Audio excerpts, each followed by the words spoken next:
प्रिय बालेश्वर भाई और भौणी माने 76तम साधारणतंत्र दिवस उपलक्षे आयोजित जिला स्तरीय समारोह को आपण मानक स्वागत करुछि और अभिनंदन जनाउछि। जातीय स्वाधीनता संग्राम प्राण केन्द्र देशभक्त मानक त्याग तपस्या और बलिदान पुण्य पीठ बालेश्वर जिलार पवित्र माटी को मोर प्रणाम। जिलार स्वाधीनता संग्रामी वृंद सामाजिक बंधुगण और स्वजनी मंडली आपण मानक ये शुभ अवसर में मोर अभिनंदन और शुभेच्छा। साधारणतंत्र दिवस आम जातीय जीवन में एक प्रमुख अंग। संग्राम इतिहास रे अनेक स्मृति को बहन करुवा साधारणतंत्र दिवस संग्रामी मानक को सम्मानित करुछि और उत्तर पीढ़ी को जातीयतार महामंत्र रे बांधि रखिछि।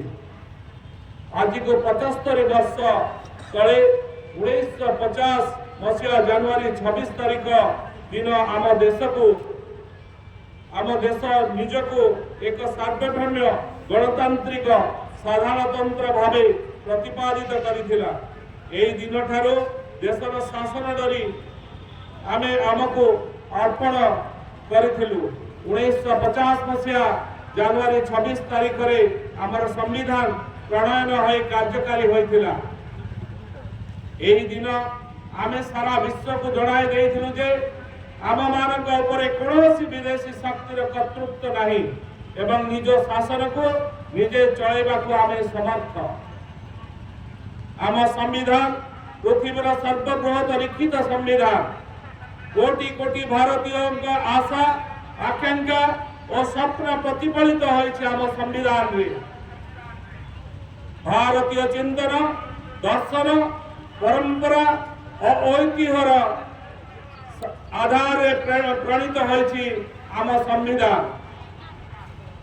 जातीयतार स्तंभ उपरे भारतीय संविधान रो सौध निर्माण होइछि। भारतीय संविधान नागरिक अधिकार और कर्तव्य को सम्मान जणाइछि।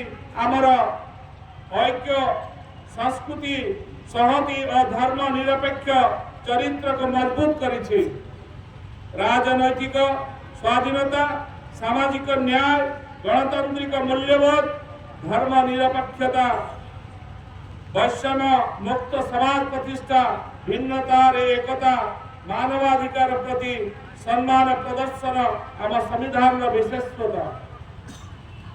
आज पवित्र दिवस रे जातिर पिता महात्मा गांधी पंडित जवाहरलाल नेहरू सरदार वल्लभ भाई पटेल नेताजी सुभाष चंद्र बोस मौलाना अबुल कलाम आजाद और कोटि कोटि स्वाधीनता संग्रामी जो माने ए देश को स्वाधीन करबा प्राण बलि देइथिले सेमान को मोर भक्तिपूत श्रद्धांजलि।